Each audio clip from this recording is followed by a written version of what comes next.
I'm Senator Dick Black. I'm happy to be here with you this morning. Let me get right into this. Here's where we are now. There are influential Republicans who have begun calling for reductions in aid to Ukraine and also for immediate peace talks to end the war. President Trump has called for talks, and he says we have to avoid being dragged into World War III. He said the war never would have happened under his watch, but in any event, he wants to end it now.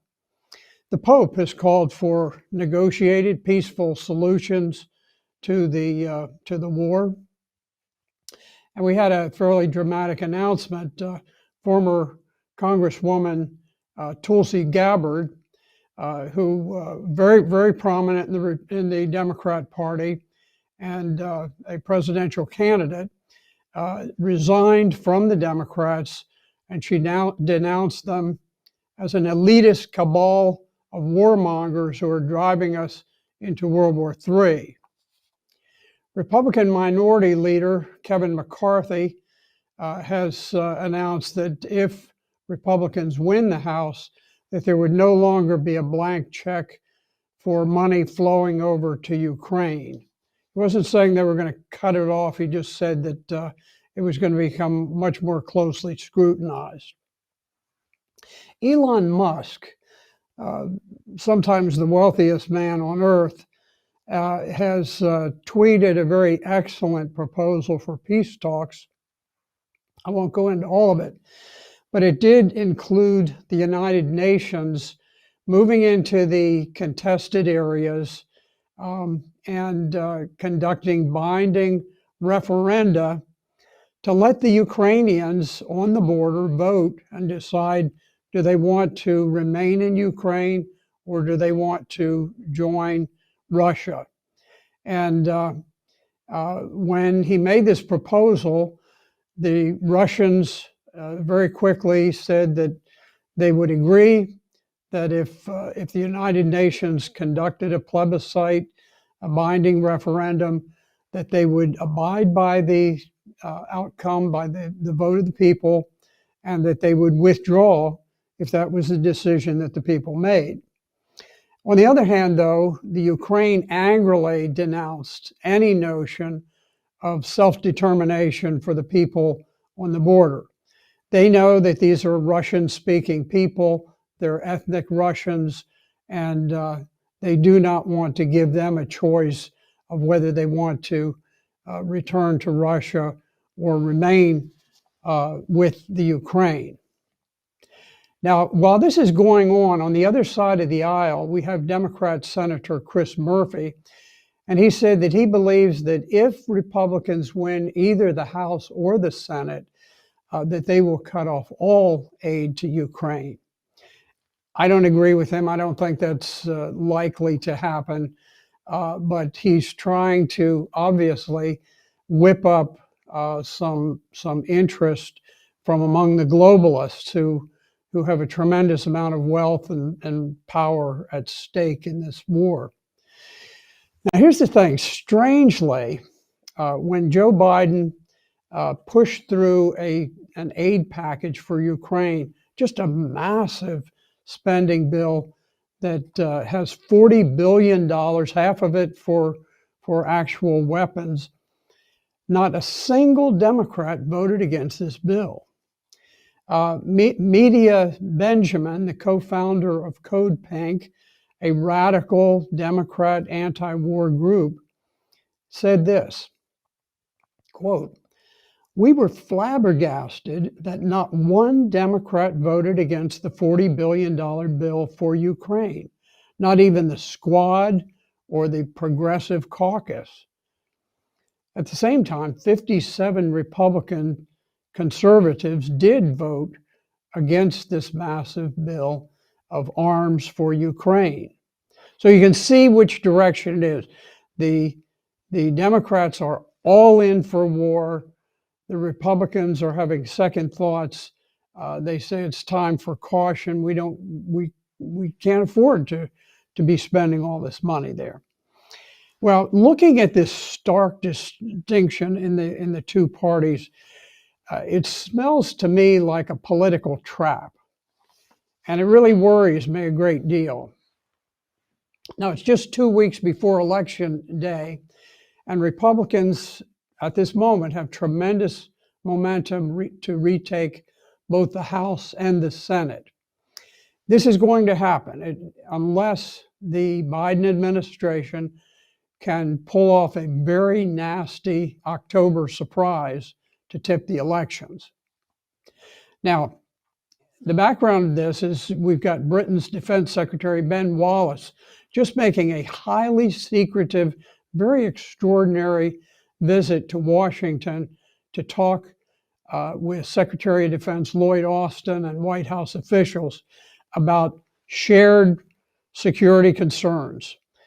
So secret that they couldn't be talked about on the most secure scrambled telephone lines. There's a second defense minister, James Heppy, who said that the conversations with Wallace would be beyond belief. That's a strange way to put it, beyond belief, suggesting that something both militarily and politically explosive was being planned. The Russians just released intelligence indicating that they believe that Ukraine is about to detonate a nuclear dirty bomb, and I fear that what they're saying is correct. It would tie directly in to the elections taking place, and I think their plan is to execute a dirty bomb detonation that will throw radioactive nuclear material over a radius of several miles. I believe that the plan is a false flag intended to be blamed on Russia in order to inflame public opinion against Russia, just as the elections are about to be held, putting the Republicans on the defensive because they have been calling for peace. Now, it's important for everybody to just lean back and think of the logic of this. There's no circumstance under which Russia would do anything dramatic like this just days before the election. Right now, the party that is more reasonable towards them, in their view, is winning the election. It's got tremendous momentum. And anything that they would do would break that momentum and play into the hands of the Democratic Party, which is 100% opposed to Russia and probably opposed to its continued existence as a nation. So I think we face very, very perilous times. The Eurasian Times just published something. It didn't hit the Western media, but there was a very extraordinary event that occurred when a U.S. Ohio-class submarine surfaced in the Arabian Sea. This is a secretive submarine that's armed with 20 ICBM nuclear-tipped missiles. It was deliberately surfaced in a very public way, disclosing its exact location and sending a clear signal that the U.S. is now fully prepared for nuclear war. This is nuclear saber rattling at its highest level, and I believe it was done to inhibit Russia from responding to a possible dirty bomb attack with some kind of a major response to target Kiev itself. America's never been at greater nuclear peril than it is today. We certainly have madmen in charge both in the US and in the UK. We have very strange things happening in Britain where the Prime Minister was sacked just days after taking office. The English pound was plummeting. Suddenly, as soon as she left office, the English pound was up at a much higher level.